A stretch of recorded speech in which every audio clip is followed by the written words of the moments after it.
kind of crazy. I don't identify as a millennial, but I am a millennial. I also don't identify with the longevity of my career as a personal trainer for some reason. I was thinking about this the other day. I have been a professional personal trainer full-time now for 17 years. And during that 17-year span, I've averaged 30 direct service hours a week, 30 hours training people a week. That's 30 hours, if we just do 15 years, that's 30, 50, 500, 1,500, 15,000, 22. That's over 23,000 hours spent directly working with people.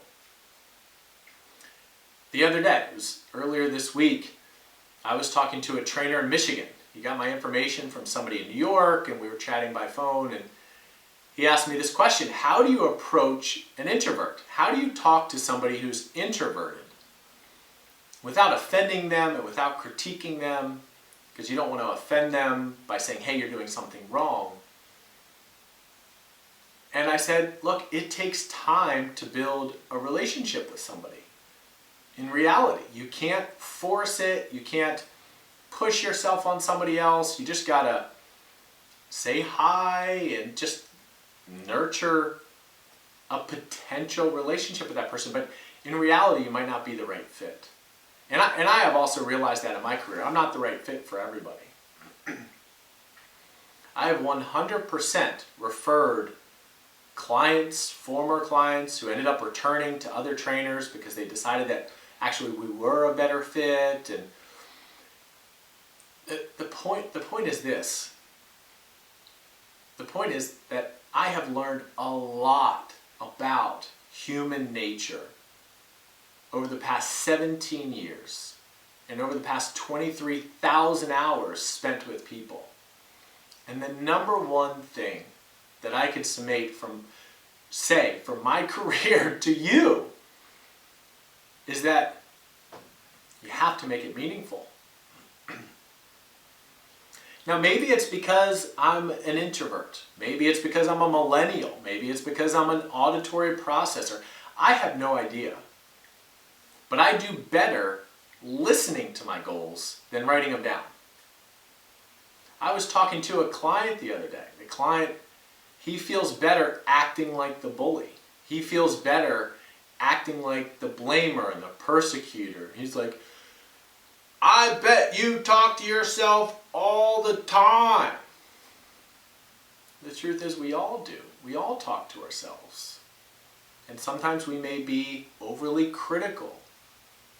Sometimes we may not be giving ourselves enough benefit of the doubt. Or just in reality, hold on for a second, hold on.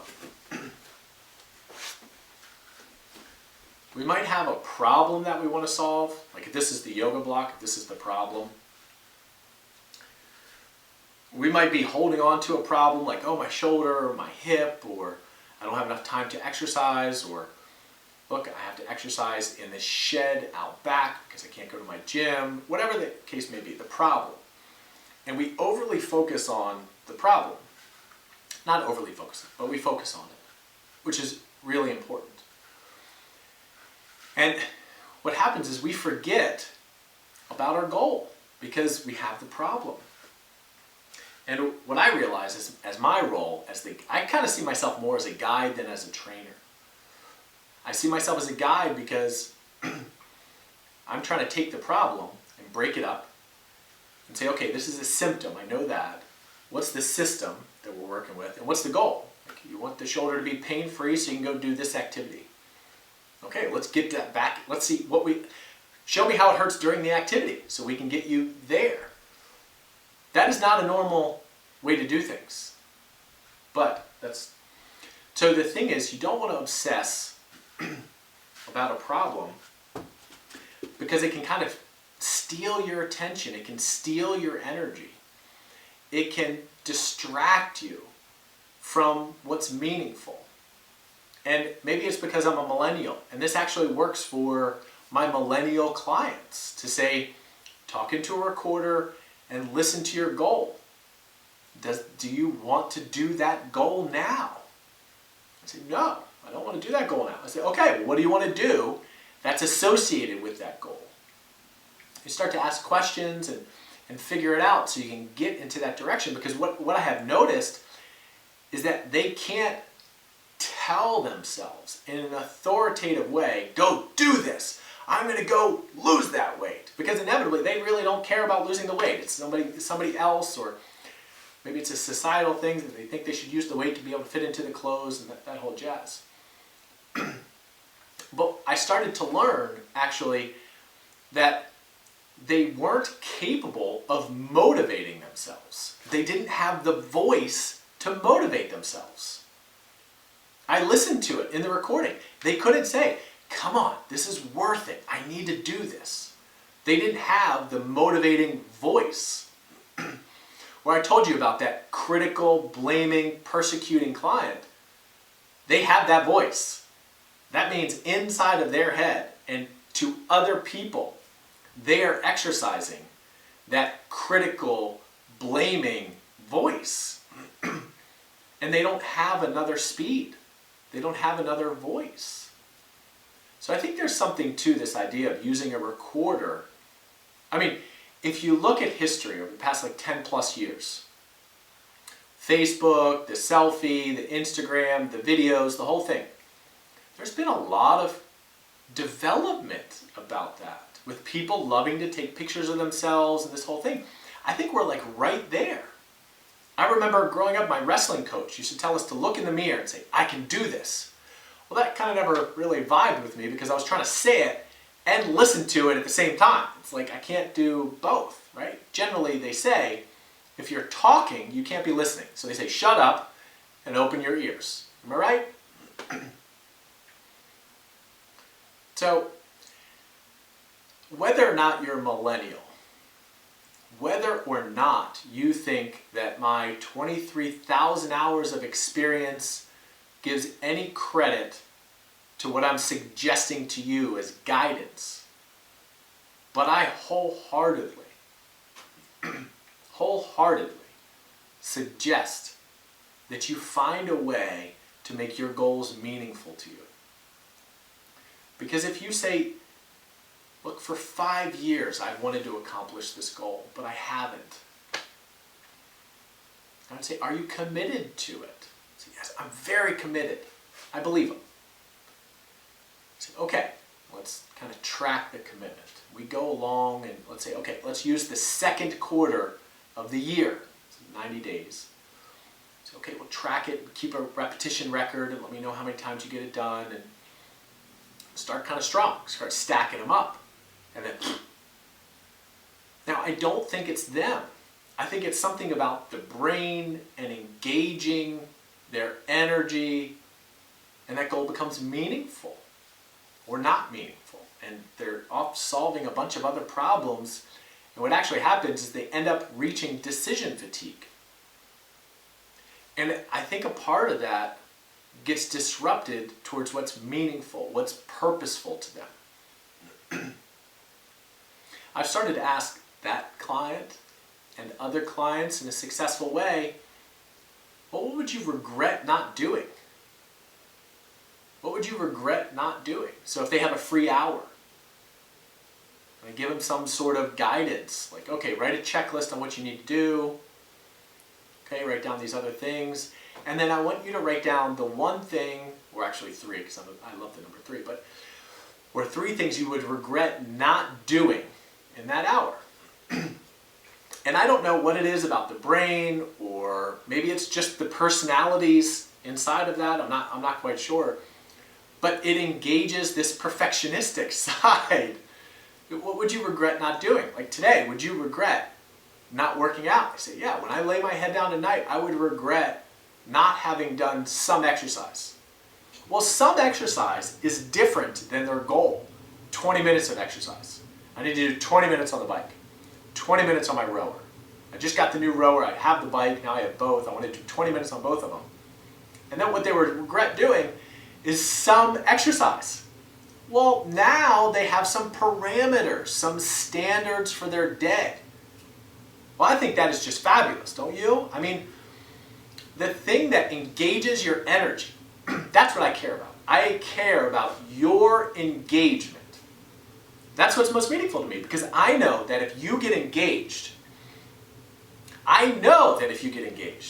you're going to achieve whatever it is that you want.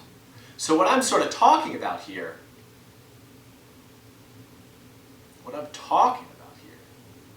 is that people fail. They're no longer attracted to it. They don't achieve it. But when you do achieve it, it is meaningful to you. It gives you purpose. It gives you a direction. It mobilizes your energy towards achieving that. And it keeps getting stacked back in front of you. So if you're not like me, and you like to write down your goal, you write down your goal, move for 5 minutes, and you read that, you can say, I'm going to do 5 minutes of 5 minutes of exercise. I think that's wonderful. But I'm an auditory person. I'm stimulated by hearing why that's meaningful to me. And I'll listen to it. And I think it's great. And I think clients or people who really criticize other people, I think they should be careful, because your voice is important. And I don't know about you, but I work hard in not speaking negatively about anyone, because that draws the wrong energy to you. And that puts the wrong energy out there. And if what you say is so important,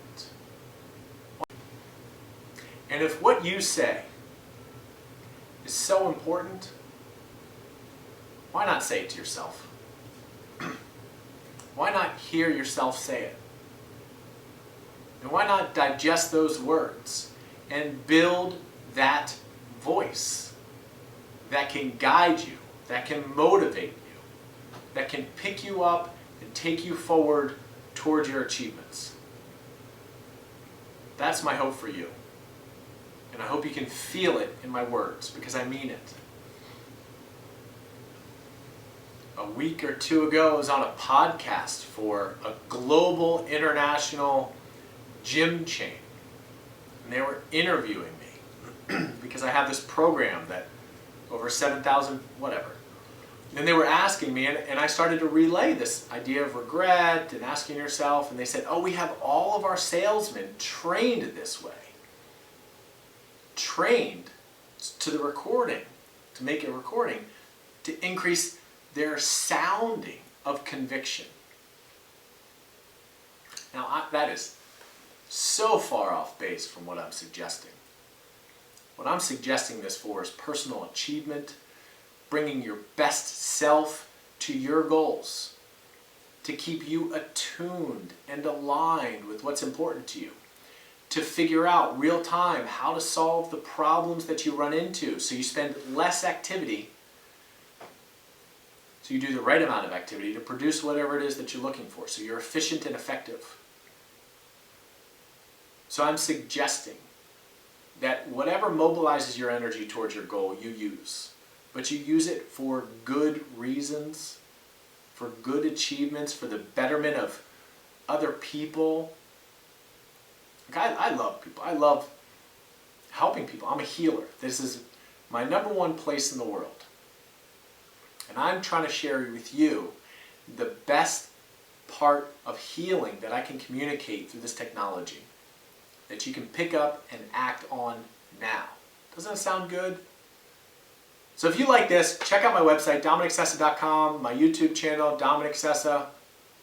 If you're on my newsletter, thanks for being on here, and I hope you enjoy. I'll talk to you soon.